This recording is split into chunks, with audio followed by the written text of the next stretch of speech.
এটা শুধু ওসমান হাদির মাথায় গুলি চালানো হয়নি, এটা ছাত্র জনতার বুকের উপরে গুলি চালানো হয়েছে। কথা বলেন ঠিক কি না?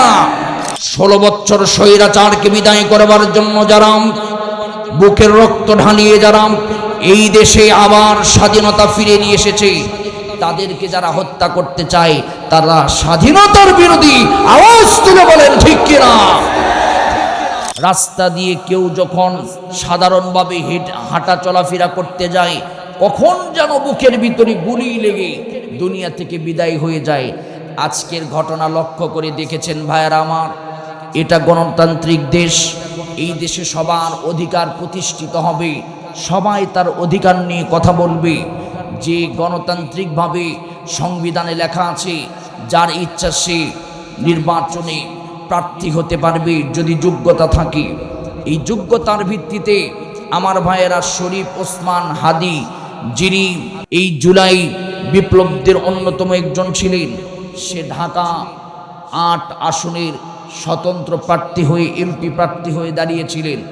গতকালকেই তার বিবৃতিতে দেখা গিয়েছে গতকালকে তাকে নাকি হত্যার হুমকি দেওয়া হয়েছে, তাকে বিভিন্নভাবে হত্যার জন্য ষড়যন্ত্র চালিয়ে যাওয়া হচ্ছে, সে যেন ওখানে প্রার্থী না হতে পারে।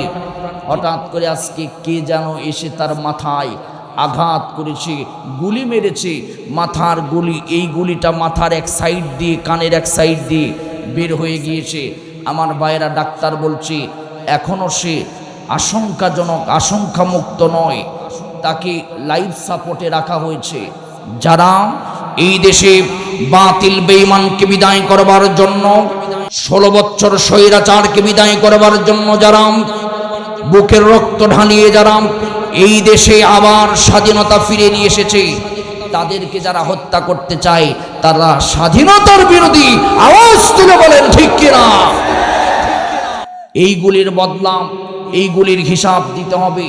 এটা গণতান্ত্রিক দেশ, যে যার অধিকার প্রতিষ্ঠা করার জন্য কাজ করবে। জনগণ যাকে চাবে সে জনগণের ভোটে নির্বাচিত হবে। কিন্তু হুমকি আর ধমকি দিয়ে, গুলি মেরে, মাথার খুঁড়ি উড়িয়ে দিয়ে এই দেশের মানুষের গণতান্ত্রিক অধিকার কোনোভাবেই সেন্টিমেন্ট করা যাবে না, যাবে না, যাবে না। আওয়াজ তুলে বলেন ঠিক কিনা? আমার ভাইয়েরা, এটা শুধু ওসমান হাদির মাথায় গুলি চালানো হয়নি, এটা ছাত্র জনতার বুকের উপরে গুলি চালানো হয়েছে। কথা বলেন ঠিক কিনা? এই গুলির বিচার দিতে হবে।